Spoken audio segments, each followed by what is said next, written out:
Captain Jake Morrison stood in the center of the massive council chamber. The room was bigger than 3 football fields put together. Above him, floating platforms held representatives from 47 different alien species. Some breathed oxygen like humans. Others lived in tanks filled with strange gases. A few didn't seem to have bodies at all, just glowing lights that pulsed when they spoke.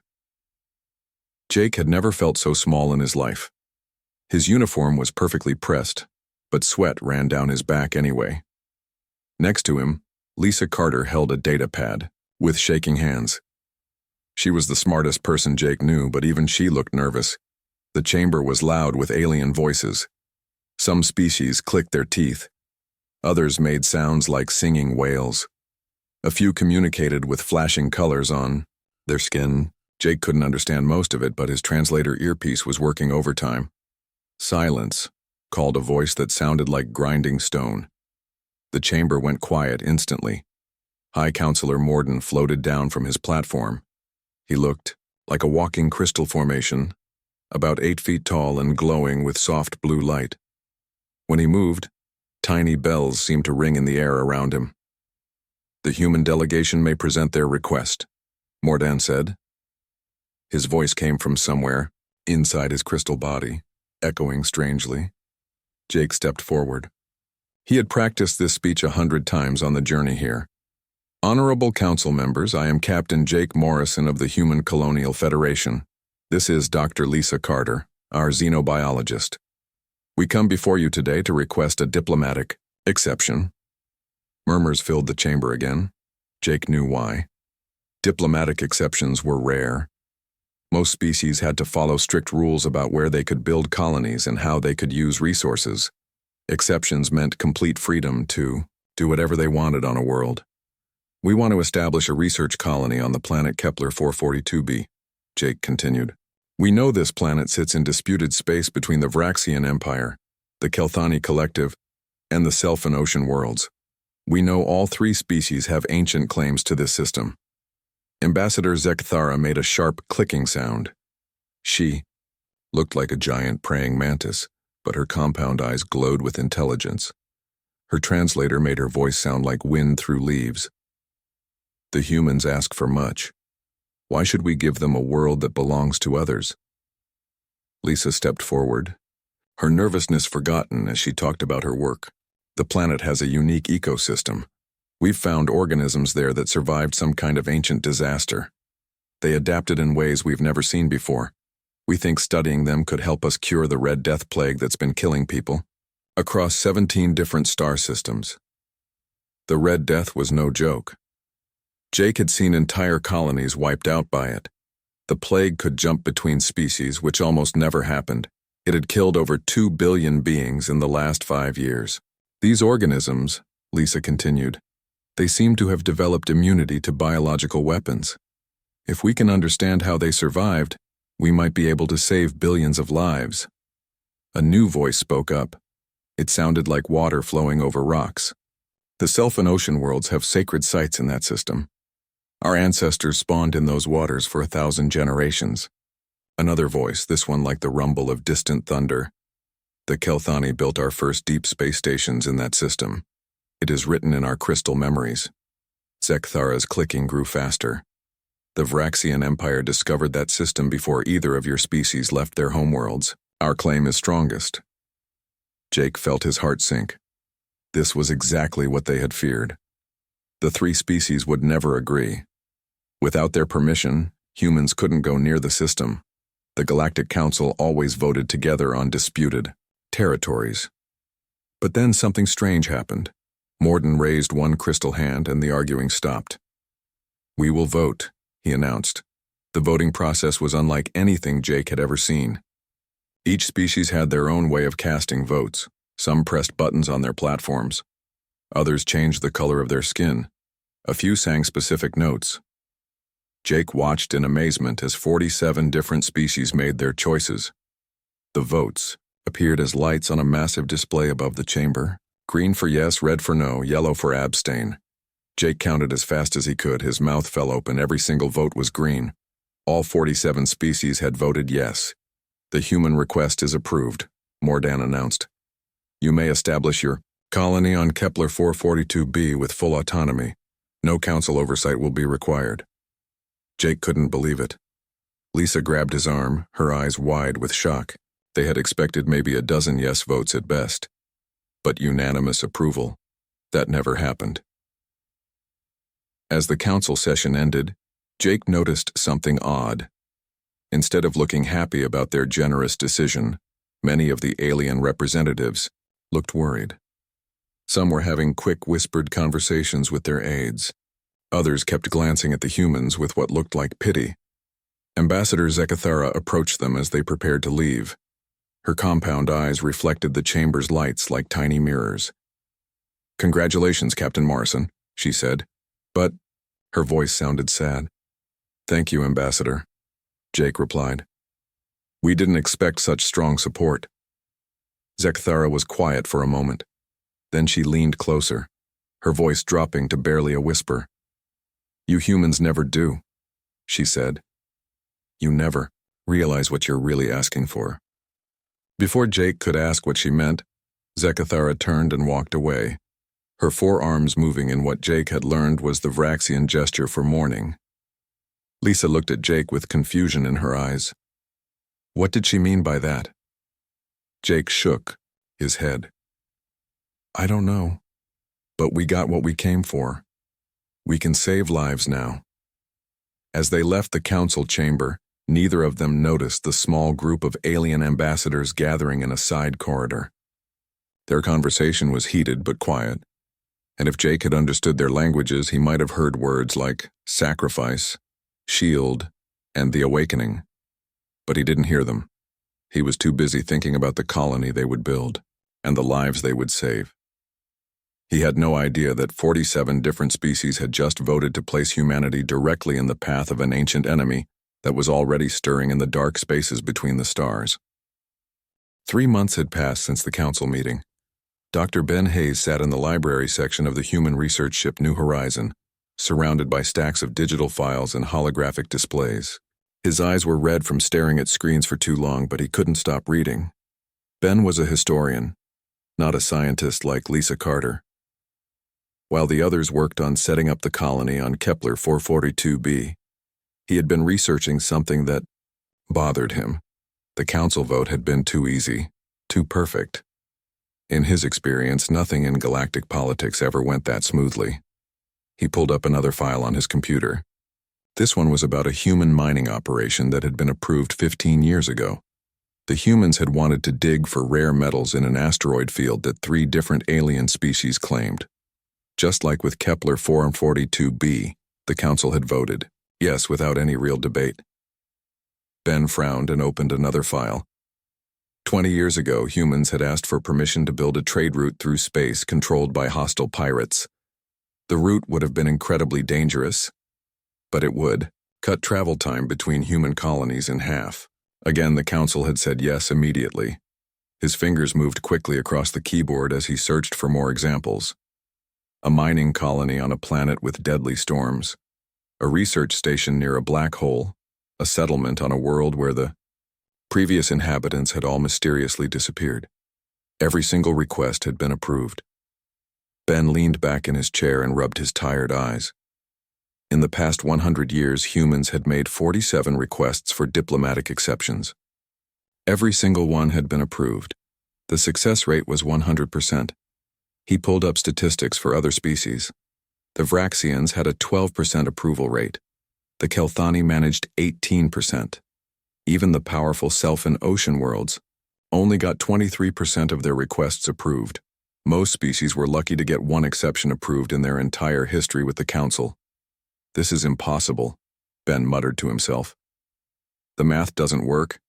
He stood up and walked to the ship's communication center. Jake Morrison was on the planet's surface helping to set up the new colony. Lisa Carter was there too, studying the strange organisms they had found. Ben opened a video channel to their base camp. Jake's face appeared on the screen. He looked tired, but happy. Behind him, Ben could see prefabricated buildings and busy construction robots. "Hey Ben, what's up? Find anything interesting in those old files?" "Jake, we need to talk." You, me, and Lisa. This is important. 20 minutes later, Lisa joined them on the video call. She had dirt on her hands and looked excited. Ben, you should see what we've found down here. These organisms are incredible. They can survive radiation that would kill anything else we know about. That's great, Lisa, but I need to show you both something, Ben said. He shared his screen with them, displaying charts and graphs. Look at these numbers. Humans have a 100% approval rate for diplomatic exceptions. No other species comes close. Jake studied the data. His smile slowly faded. That can't be right. It is right. I've checked the numbers 10 times. Jake, think about it. When has any government ever agreed on everything? When have 47 different species ever voted the same way on anything? Lisa leaned closer to her screen. Maybe they just like us? Humans have always been good at making friends. Ben shook his head. I thought about that too, so I dug deeper. Look at this. He brought up a new set of files. Every single one of our approved exceptions has been for dangerous locations. Contested space, hostile environments, places where previous settlements failed. Jake was quiet for a long moment. You think they're sending us to die? I don't know what I think yet, but I found something else. Ben's voice dropped lower. I've been monitoring communications between alien worlds. There are coded messages being sent back and forth between the species that were in that council meeting. They're talking about us. What are they saying? Lisa asked. I can't decode most of it, but I caught a few words. Shield. Buffer zone. First contact protocol. And one phrase that keeps coming up. When they return. Jake felt a chill run down his spine. When who returns? Before Ben could answer, an alarm started beeping on his computer. Incoming message, he said. It's encrypted and coming from... I don't recognize this signal source. The message appeared on screen in basic galactic standard language. Dr. Hayes, you ask the right questions. Meet me at coordinates 847-23-156 in the neutral zone. Come alone, tell no one else. A friend who remembers the Void War. The three humans stared at the message in silence. Finally, Jake spoke. The Void War? That was 800 years ago. No one from that time period is still alive. Lisa frowned. Some species live longer than others. The Kelthani can live for thousands of years if they take care of their crystal bodies properly. This could be a trap, Jake said. Ben nodded. Probably, but it might also be our only chance to find out what's really going on. Jake, I know you don't want to hear this, but I think we're being used. All of humanity is being used. Used for what? I don't know yet, but I'm going to find out. Ben started typing commands into his computer. I'm taking one of the small scout ships. If I'm not back in 48 hours, report this to Earth Command. Ben, wait, Lisa said. If you're right about this, if we're really in danger, shouldn't we warn the other human colonies? Ben paused. Warn them about what? That we have a theory based on statistics and a mysterious message? We need proof first. Real evidence. Jake sighed. I don't like this. But you're right. We need to know what we're dealing with. He looked directly at Ben through the video screen. Be careful. If something happens to you, we'll never forgive ourselves. I'll be fine, Ben said, though he didn't sound convinced. Just keep working on the colony. Act normal. If someone is watching us, we don't want them to know we're suspicious. After Ben ended the call, Jake and Lisa sat in uncomfortable silence. Around them, the sounds of construction continued. Robots moved supplies and human workers called out instructions to each other. Everything looked normal and peaceful. But now Jake couldn't shake the feeling that they were being watched. He looked up at the sky, where alien ships occasionally passed overhead. Were they just trading vessels and exploration craft, or was someone keeping track of the human colony? Lisa touched his arm. Jake, what if Ben is right? What if we're not here to save lives with our research? What if we're here for some other reason? Jake didn't have an answer. But as he watched the sun set over their new colony, he made a decision. Tomorrow we start keeping better records of everything. Every ship that passes by, every communication we receive. Every visitor we get. If someone is using us, we're going to find out who and why. Neither of them slept well that night. Dr. Kate Sullivan wiped sweat from her forehead as she climbed out of the deep excavation pit. She had been digging on Kepler 442b for 2 weeks now, and what she found made her stomach turn. The planet wasn't just home to strange organisms that could survive anything. It was a graveyard. Kate walked over to where Lisa Carter was examining samples under a portable microscope. "Lisa, you need to see this," she said, holding up a twisted piece of metal. "I found this buried 30 feet down, right next to those immune organisms you've been studying." Lisa looked up from her microscope. "What is it?"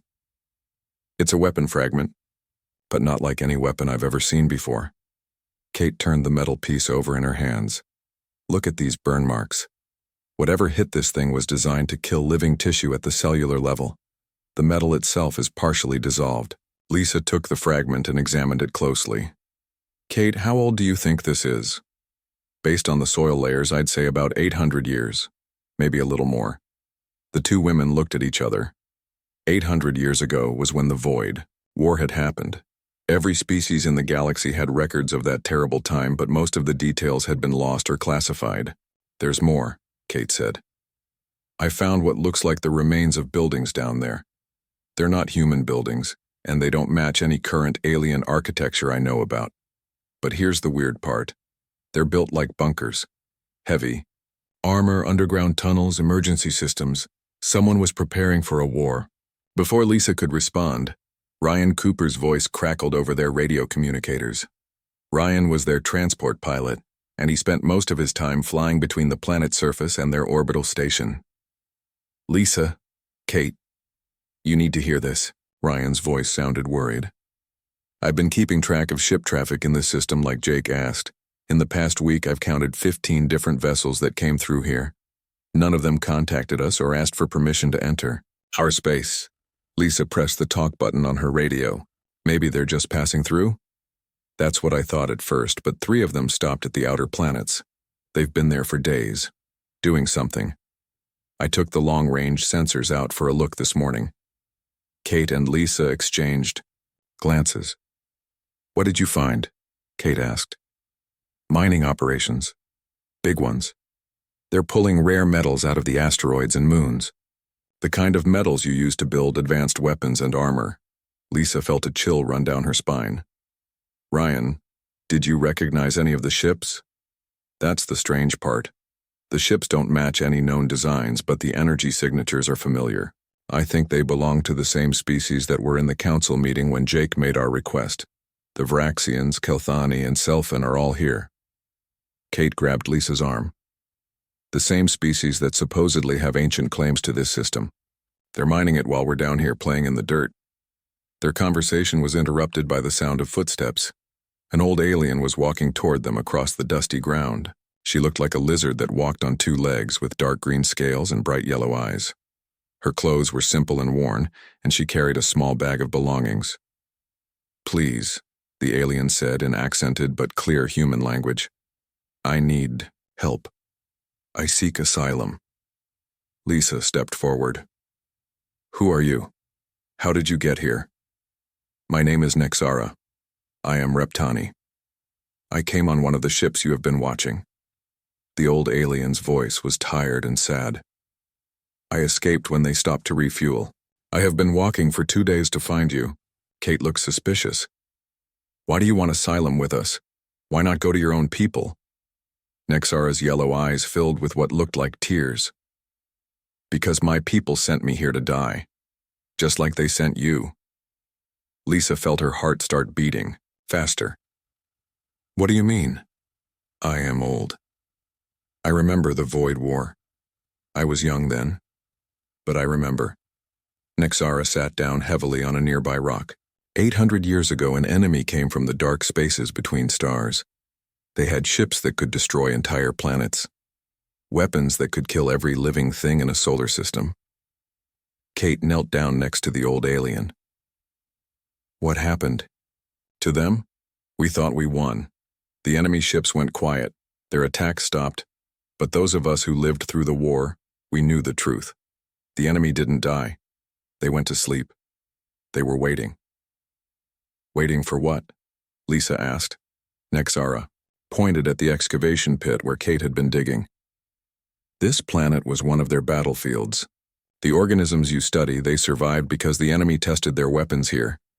They learned to resist death itself. Lisa's mind raced. The immune organisms. They didn't evolve naturally. They were created by exposure to weapons of mass destruction. Yes, and now the enemy is waking up again. Our deep space monitors have detected signals from the galactic core, the same signals we heard 800 years ago, just before the attacks began. Kate stood up slowly. What does this have to do with humans being sent here? Nexara looked at them with pity in her ancient eyes. When the enemy came before, they attacked the most advanced civilizations first. The species with the biggest fleets, the strongest weapons, the most organized governments. They learned that during the First War. So the Galactic Council decided to change their strategy, Lisa said, understanding beginning to dawn on her face. Yes.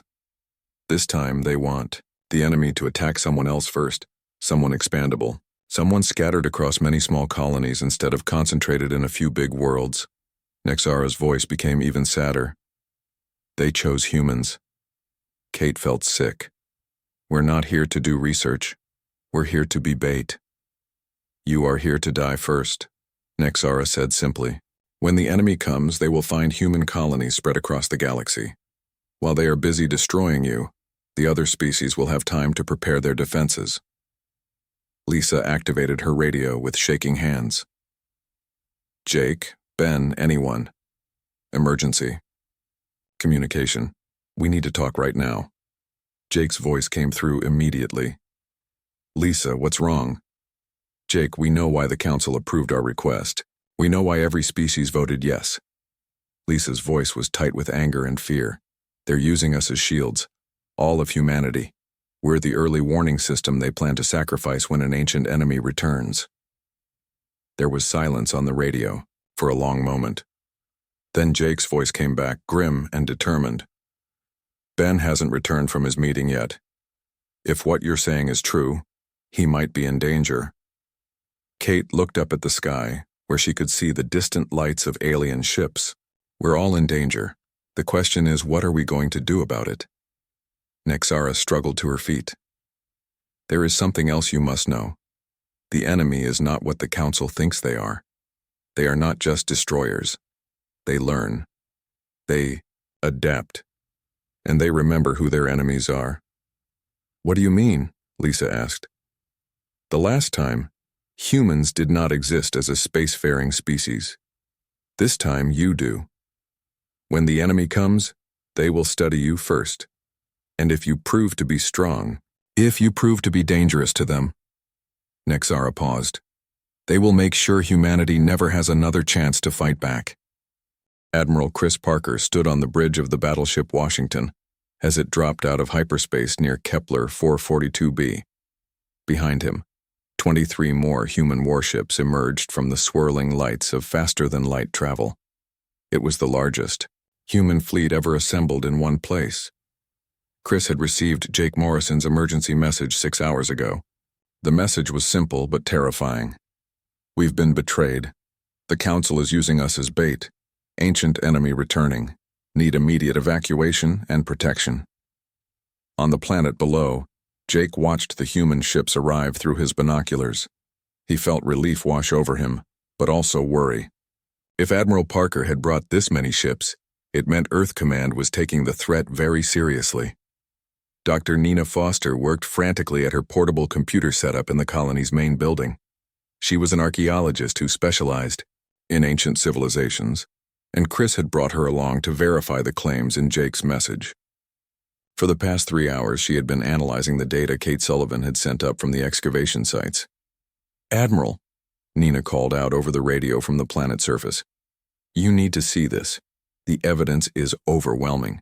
This planet was definitely a battlefield during the Void War, but there's more. Chris activated his communication system. What did you find, Doctor? I've been comparing the weapon fragments Kate found with historical records from 17 different worlds. Admiral, The same battle happened on all of them. The same weapons, the same defensive structures, the same timeline. This wasn't just one battle. It was a coordinated campaign. Jake joined the conversation from the colony. What does that mean? Nina's voice was grim. It means the enemy 800 years ago was organized and intelligent. They didn't just attack randomly. They had a plan, and based on the pattern of battles, they were testing their weapons on different types of planets before moving on to the main targets. Chris felt a chill run down his spine. Doctor, are you saying they use some worlds as testing grounds? That's exactly what I'm saying. And Admiral, guess what all the testing ground planets have in common now? Chris was quiet for a moment, already knowing the answer. They all have human colonies on them. Every single one. 17 worlds where the ancient enemy tested their weapons now have human settlements. The Galactic Council didn't just pick random dangerous places to send us. They specifically chose the old battlefields. Before Chris could respond, his communication officer called out from across the bridge. Admiral, we're receiving a priority message from Nexus Prime Station. It's Council Speaker Thaindor himself. Chris nodded. Put him through. The main screen flickered to life, showing the massive form of Council Speaker Thaindor. He looked like a mountain that had learned to walk, with skin made of living stone and eyes that glowed like stars. When he spoke, his voice sounded like distant thunder. Admiral Parker, you have brought warships into peaceful space without authorization. Explain yourself. Chris straightened his uniform and looked directly at the alien leader. Council Speaker, we have evidence that humanity has been deceived. We know about the conspiracy to use human colonies as shields against the returning ancient enemy. Thaindor was quiet for a long moment. The silence stretched until Chris wondered if the communication link had failed. Finally, the massive alien spoke. Admiral, please join me on Nexus Prime Station. Come alone. We need to discuss this situation in private. I'm not leaving my fleet or the colonists unprotected. The colonists are not in immediate danger. The enemy signals we detected have stopped. We believe they were only probing transmissions, not an actual approach. Thaindor's glowing eyes seemed to look directly through the screen at Chris. Admiral, if you want to understand the full truth, you must come here. Some secrets are too dangerous to discuss over open channels. Chris made his decision. I'll be there in 4 hours, but if anything happens to my people while I'm gone, there will be consequences. 4 hours later, Chris found himself in a small, private chamber deep inside Nexus Prime Station. The room was simple, with just 2 chairs and a table. Council Speaker Thaindor sat across from him, looking smaller somehow in the intimate space. Admiral, what I am about to tell you cannot leave this room, Thaindor began. Yes, the Galactic Council has been positioning human colonies strategically, but not for the reasons your people believe. Chris leaned forward. Then explain it to me. 800 years ago, when the ancient enemy first attacked, they targeted our strongest civilizations first. The Vraxian Empire lost 90% of its fleet in the first week. The Kelthani saw entire crystal cities shattered. The Self and Ocean worlds were boiled dry on 12 planets. I know about the Void War. What I want to know is why you're sacrificing humanity. Thaindor's stone features shifted into what might have been sadness. Because we learned something during that war. The enemy doesn't just destroy civilizations, they study them first. They learn how we think, how we fight, how we organize ourselves. And then they use that knowledge against us. Chris felt his anger growing. So you decided to feed them humans instead? No, Admiral. We decided to feed them the wrong information. Thaindor stood up and walked to the chamber's small window, which looked out at the stars. Every species in the Galactic Council follows the same basic patterns. We build large cities, organize under central governments, create powerful militaries. We are predictable. And humans are different? Humans are chaos, Admiral. You spread out instead of gathering together. You argue with each other constantly. You have dozens of different governments that can barely agree on anything. You adapt and improvise instead of following plans. Thaindor turned back to face Chris. When the enemy studies humanity, they will prepare for the wrong kind of war. Chris began to understand. You're not using us as shields. You're using us as a deception. The enemy will expect to fight another organized galactic civilization. Instead, they will encounter something they have never seen before, a species that thrives on disorder and independence. But that still means human colonies will be attacked first. Thanador nodded gravely. Yes, and many humans will die. But if our strategy works, humanity will survive because you are already adapted to the kind of warfare the enemy cannot predict. Scattered, independent, resourceful. You fight like no other species we know. Chris was quiet for a long time, processing what he had learned. Finally, he spoke. Council Speaker, you should have told us the truth from the beginning. Would humanity have agreed to be the first line of defense if we had asked openly? Chris thought about it honestly. Probably not. That is why we chose deception. But Admiral, the situation has changed. Our deep space monitors detected something new yesterday. The enemy isn't just probing anymore, they're coming, and they will be here much sooner than we expected. How much time do we have? Thanador's glowing eyes dimmed with worry. Based on the signal patterns, less than 6 months. Admiral, we need to prepare humanity for the war that is coming. But we also need to make sure the enemy continues to believe that humans are just another predictable species. Chris stood up slowly. What are you asking me to do? Help us complete the deception. Make the enemy think they understand humanity, right up until the moment you prove them wrong. As Chris prepared to leave the chamber, Thanador called out, "One more time." Admiral, there is one more thing you should know. The ancient enemy has a name. They call themselves the Harbingers, and they have never lost a war.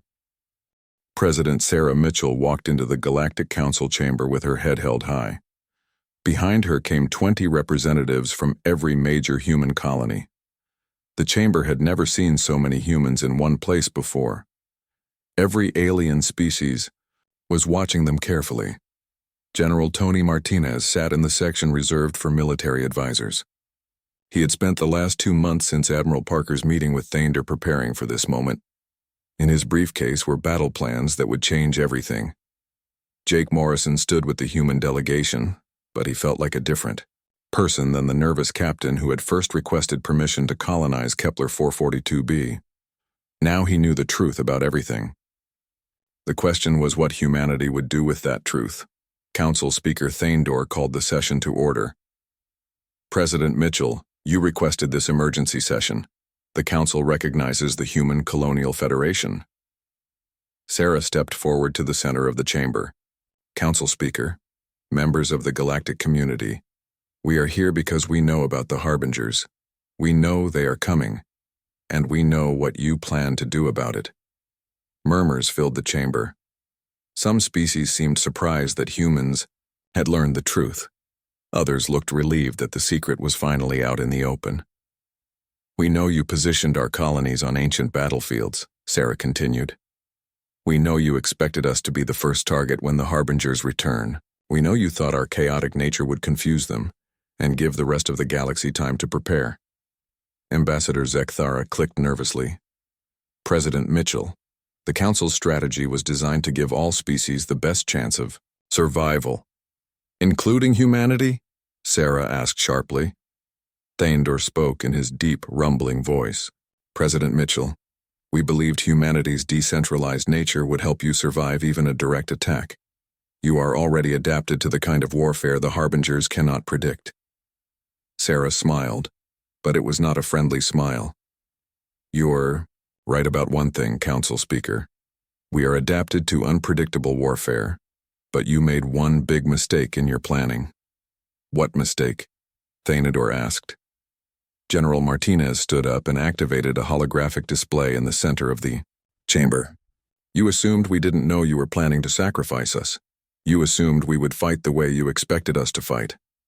The display showed a map of human space.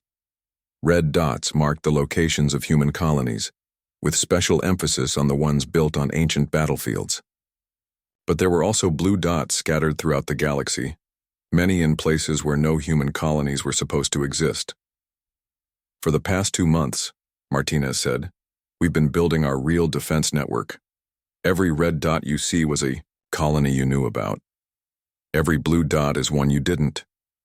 Jake watched the alien representatives react with shock. The blue dots outnumbered the red ones by almost 3-1. Humanity had been much busier than anyone realized. While you were positioning us as bait, Sarah said, we were positioning ourselves as hunters. Yes, the Harbingers will attack our known colonies first, but they won't know about the hidden bases, the secret shipyards, the weapons research facilities.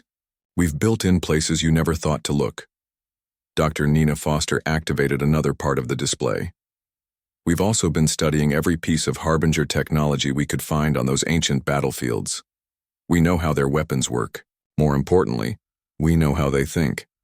Lisa Carter spoke up from her position with the scientific advisors.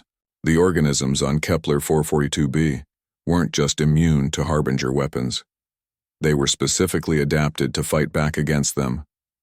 We've been using their biological defenses to create new weapons and armor. The chamber erupted in voices as different. Species realized what the humans were saying. They hadn't just discovered the conspiracy. They had turned it into their own advantage. Thandor raised one massive hand for silence. President Mitchell, are you saying humanity has been planning for war this entire time? We've been planning for survival, Sarah replied. The difference is, we don't plan to just survive by hiding. We plan to survive by winning. Before anyone could respond, alarms began blaring throughout the station. Emergency lights flashed red, and automated voices announced in dozens of languages. Long-range sensors detect massive energy signatures approaching from galactic core. All stations prepare for possible hostile contact. The main display screen flickered to life, showing a view of deep space. In the distance, barely visible against the stars, dark shapes were moving toward the galaxy. They were huge, larger than any ships anyone had ever seen. Then something unexpected happened. One of the alien ships changed direction and headed straight for Nexus Prime Station. As it got closer, a communication signal reached the station. This is the artificial intelligence designated Harbinger Prime, a cold, mechanical voice said. We have monitored your communications. We are aware of the human strategy. We are aware of the Galactic Council's deception. We are aware of everything. The chamber fell completely silent. Even the air recycling systems seemed to stop making noise. 800 years ago, we withdrew to study your species and prepare for total victory. We expected to return and find the same civilizations we had fought before. Instead, we find something new. Something that adapts and grows, instead of simply following patterns. Jake felt his heart pounding as the Harbinger continued speaking. We have studied the humans for months through your own communication networks. We have analyzed your scattered colonies, your chaotic governments, your unpredictable military tactics. We have reached a conclusion. What conclusion? Sarah asked, her voice steady despite the fear everyone felt. The humans represent something we have not encountered in 1,000 galaxies. A species that becomes stronger through conflict and separation rather than weaker. A species that turns disadvantages into advantages. A species that thrives on the very chaos that destroys others. The Harbinger ship stopped just outside weapons range of the station. We have never retreated from a species we intended to destroy, but we have never encountered a species like humanity before. You fight the way we cannot predict because you do not fight like a unified civilization. You fight like a virus that adapts to every defense. General Martinez stepped forward. What are you saying? We are saying that attempting to destroy humanity would cost us more than we are willing to pay. We are saying that humans are the first species we have ever chosen to negotiate with rather than eliminate. Sarah looked around the chamber at all the alien representatives who had voted to sacrifice humanity. Then she looked back at the screen showing the Harbinger ship. What kind of negotiation are you proposing? The kind where we leave your galaxy, alone in exchange for a promise that humanity will never expand beyond it. The kind where both sides survive by agreeing to boundaries. Jake Morrison stood in the council chamber where this all began, listening to the first peace treaty ever. negotiated with the Harbingers. He thought about how the aliens had tried to use humanity as expendable shields, only to discover that humans were the one species capable of actually standing up to the ancient enemy. President Mitchell signed the treaty on behalf of all humanity. As she did, she looked at Council Speaker Thandor and smiled. "You were right about one thing, Council Speaker. Humans are unpredictable. You just never imagined we might be unpredictable enough to win."